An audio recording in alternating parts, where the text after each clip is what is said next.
Hi, good morning or afternoon or evening, wherever you're at. It's a new day, new week. Water's a little lower, but it's still high, so I'm still gonna be doing more of the same. Gonna be trying to get fish just kind of in this walking speed water. All right, so I was out of camera frame, but I was up a little ways in the run. My fifth or sixth cast out, I had a really solid grab. The fish just followed it, and then it grabbed again. And at that point, I didn't know if it was just kind of toying with it in its mouth, so I slowly lifted up. And I ended up just lifting the fly right out of its mouth. You're gonna lose fish. It's just the nature of the beast. But not like steelhead. Trout will give you a second bite of the apple. I'm gonna bring you up, see if you can get a glimpse of this fish as it comes in. No guarantees, it could be done. It could say, nope, you had your chance, I'm done now. But I'm pretty sure he's just hanging basically some contour in the riffle, where it basically transitions from this riffle into the pool, which is very characteristic of both trout and steelhead. The only difference is that trout, they get trouty, right? Now there's always exceptions to steelhead, but I'd say by and large, especially if you're going for winter steelhead, you get one bite of the apple and that's about it. Trout, we're gonna give it a try. All right, so I'm gonna be fishing hopefully for, if not this trout, one of his buddies in the same spot. I was using my 4-weight. Now I'm going to be using my Anderson Custom. This is a 12.75, it's 12'7" weight. A little bit big for smaller trout, but for larger trout, this is just fine. The biggest reason I'm using it is it has a little bit more rod length, so I can get a little further out. And it already has T11 on it right now.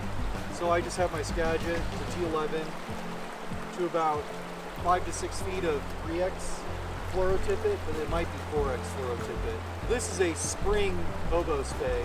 It's designed by Brian Clemens, NorCal Fly Guy. It's an awesome pattern. Let's see if I can deal with it.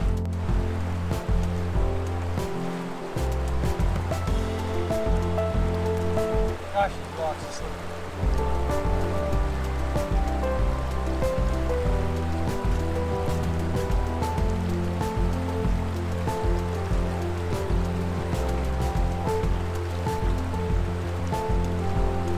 My third to fifth cast, I was letting my fly come in right as it transitions from that jogging speed to walking speed water. I was on the dangle. I began my retreat right as I started to lift up my rod to begin my cast. The fish hooked himself. The only thing that didn't happen is the fish didn't stay on, which is disappointing. However, there's a few things that we can learn from it. One,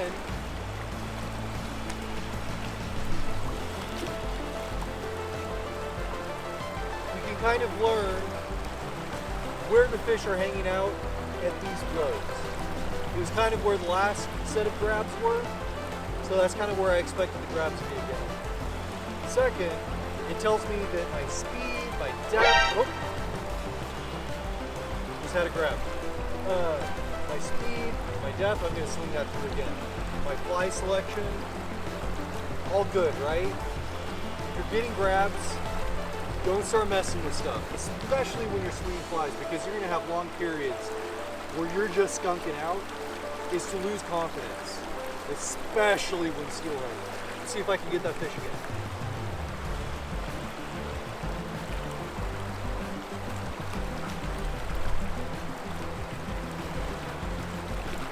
It's another reason I like this big rod, this 5-weight, because it just punches out so far.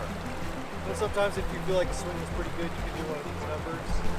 And that kind of simulates like you're bringing in your fly.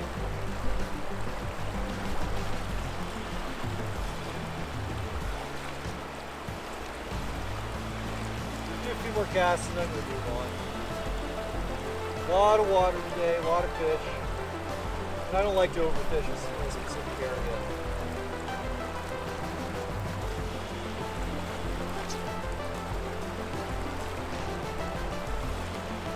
I'm in just kind of a downstream bend right now because I'm transitioning from that faster water to the slower water. And I really want that swing on my fly. There's a time and a place when you want it to creep. But usually, you want that good characteristic bow in your line where you see your flies just kind of trailing right behind it, giving that good side profile. An example of when you want it to creep is if you're going to be casting into a big bucket where there's just all sorts of funk water, and then just letting your fly just kind of meander about in there. I've caught fish that way.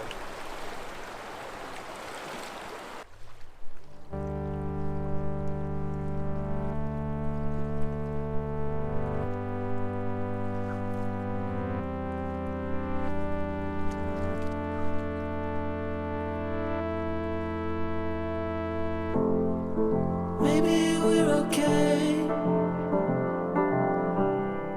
if we don't look too close into the mirror.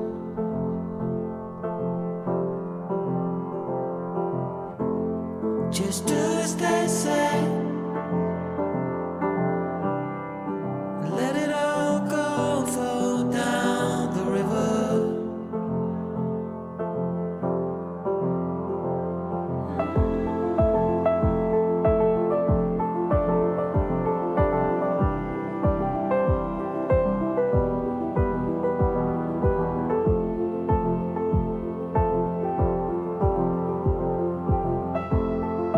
Gaslights dimmer bright.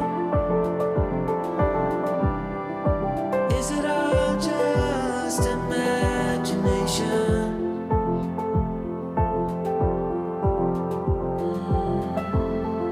If what we have is right, there should be no hesitation.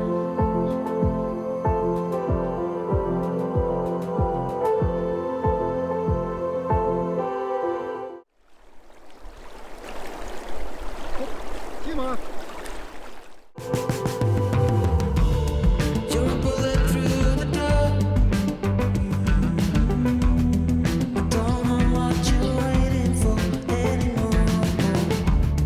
You're a bullet through the door. And I can see the damage you're making. Sure ain't faking it. You're a bullet through the door.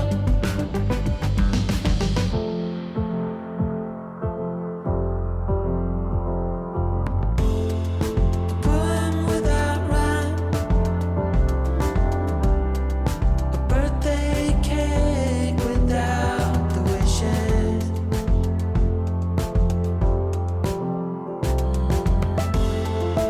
Everything stays the same.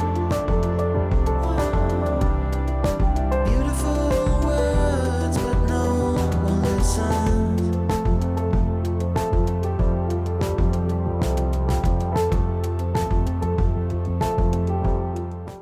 Sorry I haven't been getting my fish on camera today. I just got another little guy, another little 10-incher. I was way down. It wouldn't have even been in camera view, but just in that slack water. So I'm gonna go to this next run and I'll get the camera set up so that if I get one, you'll see it. Otherwise, you just have to take my word for it. And everyone knows that no picture, no fish. See you soon. If only once today that I can actually catch fish.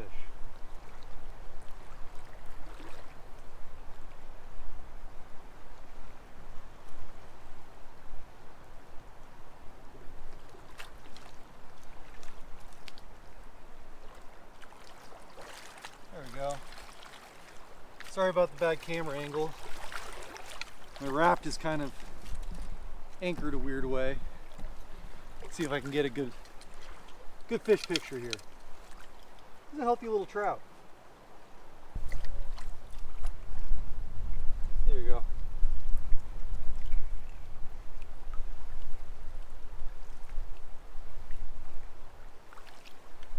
Off it goes. You're a bullet through the door.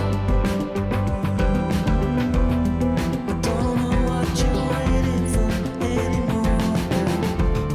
You're a bullet through the door. And I can see the damage you're making. Sure ain't faking it. You're a bullet through the door. You feel time is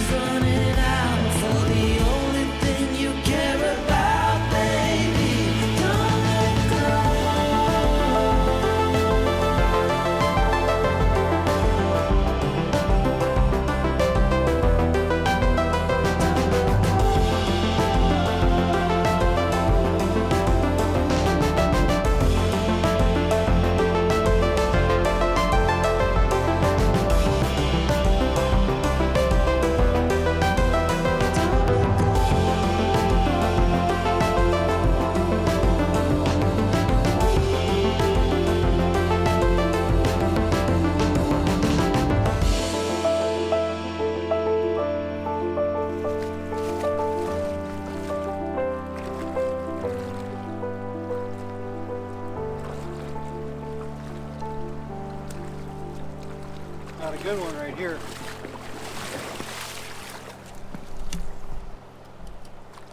Ready for this one?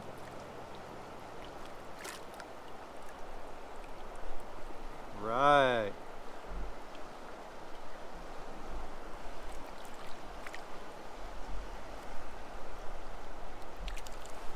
Up you go. All right.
Well, this is going to wrap it up for this video. It was a good day fishing. I think I went about 4 for 7, meaning I had 7 on and landed 4 of them.